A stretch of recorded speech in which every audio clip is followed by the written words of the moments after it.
नमस्कार दोस्तों, मैं देवव्रत त्रिपाठी आप सभी का स्वागत करता हूं मेरे और आपके चैनल कस्तूरी काव्य में। तो एक बार मैं फिर हाजिर हूं कीर्ति काव्य सेगमेंट में अपनी एक नई वीडियो के साथ।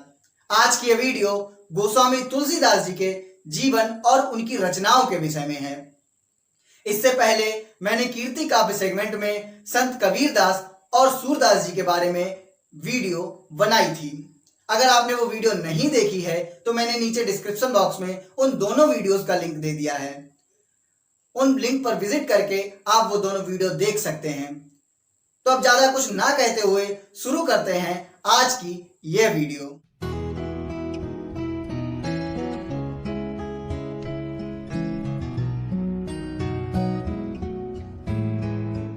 रामचरितमानस जैसे पवित्र ग्रंथ की रचना करने वाले गोस्वामी तुलसीदास जी के जीवन के विषय पर हम कुछ प्रकाश डालने का प्रयास करेंगे।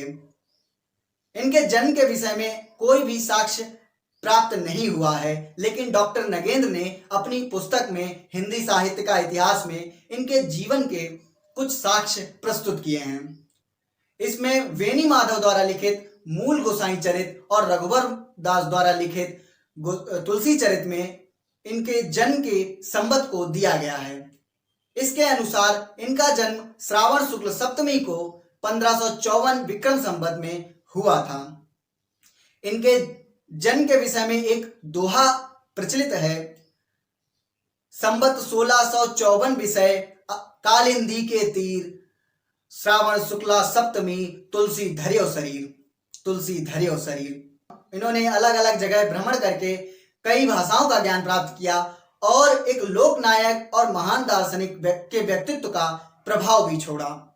इनकी माता का नाम हुलसी और पिता का नाम आत्माराम दुबे था। इन्होंने जन्म लेते ही सर्वप्रथम राम नाम का उच्चारण किया, तभी से इनका नाम राम बोला पड़ गया। इनके जन्म के विषय में एक रोचक तथ्य यह है कि जब इन्होंने जन्म लिया तब इनके मुंह में पहले से ही दांत मौजूद थे। इनके जन्म से कुछ समय पश्चात ही इनकी माता का देहांत हो गया और पिता ने इन्हें एक दासी को सौंप दिया था। 6-7 साल की अवस्था में उस दासी का भी निधन हो गया। तभी इनका पालन पोषण बाबा नरहरि दास ने किया और बाबा नरहरि दास ने इन्हें शिक्षा प्रदान की। तभी से गोस्वामी तुलसीदास जी ने बाबा नरहरि दास को अपना गुरु स्वीकार कर दिया। इनका विवाह ब्राह्मण कन्या रत्नावली से हुआ। एक बार ये काशी में थे तो इनके मन में रत्नावली से मिलने की व्याकुलता जागृत हुई। तब ये आंधी तूफान का सामना करते हुए रत्नावली से मिलने पहुंचे। रत्नावली ने लोक लज्जा की भावना से उन्हें डांट कर कह दिया कि इतना व्याकुल अगर आप प्रभु के लिए होते तो शायद अब तक उन्होंने आपको दर्शन दे दिए होते। ये बात उनके मन में बैठ गई और तभी से उन्होंने वैराग्य धारण कर लिया और भगवान की भक्ति में लीन हो गए। तभी से उन्होंने ग्रंथों की रचना की। इनके रचनाओं के विषय में बात करें तो इन्होंने बहुत सारी रचनाएं लिखी हैं, जिसमें मुख्यतः श्री रामचरितमानस, हनुमान चालीसा, जानकी मंगल, पार्वती मंगल, कवितावली, दोहावली, विनय पत्रिका आदि बहुत सारी रचनाएं की। लेकिन जो विश्व भर में प्रसिद्ध है, जो हर जगह गाई सुनी और पढ़ी जाती है, वह है रामचरितमानस और श्री हनुमान चालीसा। ये दो रचनाएं बिल्कुल इनकी कालजयी रचनाएं कहलाती हैं या कालजयी रचनाएं हैं। इनकी काव्यगत विशेषताओं की बात करें तो इन्होंने श्री राम जी के गुणगान को, भक्ति भावना को, प्राकृतिक चित्रण, समन्वय भावना को आदि को रखा है और दार्शनिक भावना को दर्शाते हुए इन्होंने ईश्वर अंश जीव अविनाशी को लिखा है। ये मानते थे कि हर जीव में ईश्वर का अंश होता है। इनके कला पक्षी विशेषताओं की बात करें तो इन्होंने अवधि और ब्रज दोनों में लिखा है। अवधि में इन्होंने श्री रामचरितमानस को लिखा है और ब्रज भाषा में इन्होंने दोहावली और विनय पत्रिका को लिखा है। इनकी शैली के विषय में बात करें तो इन्होंने श्री रामचरितमानस में प्रबंध शैली को अपनाया है और विनय पत्रिका में मुक्तक शैली को अपनाया है तथा दोहावली में कबीर की भांति साकी शैली को अपनाया है। इन्होंने छंद में दोहा, सोरठा, चौपाई, सवैया आदि में लिखा है तथा इन्होंने अलंकार में रूपक, अनुप्रास, उपमा आदि अलंकारों को भी दर्शाया है। तो अब इनके हम कुछ रचनाओं के विषय में बात कर लेते हैं। जो इनकी विश्व प्रसिद्ध रचना है श्री रामचरितमानस, अगर हम इनके सारी रचनाओं के विषय में बात करें तो मुझे लगता है कि ये जीवन ही कम पड़ जाएगा।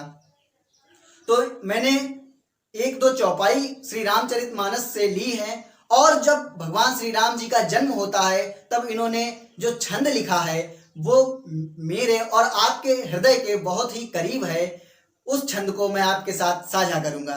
रामचरितमानस की एक बहुत ही प्रेरणादायक चौपाई है जो मुझे लगता है मोटिवेशनल की एक आधारशिला है, जो कि इस प्रकार है। कवन सो काज कठिन जग माही, जो नहीं होत तात तुम पाही। ऐसा कौन सा काम है जो तुम कर नहीं सकते, ऐसा कौन सा कठिन काम है जिसमें तुम सफल नहीं हो सकते। यह संवाद जब हनुमान जी को समुद्र लांघना होता है तब जामवंत जी हनुमान जी को बोलते हैं। तो आगे हम एक छंद की ओर चलते हैं। मैं इस छंद के 2 या 3 बंद ही पढ़ूंगा जिससे वीडियो ज्यादा लंबी ना हो जाए।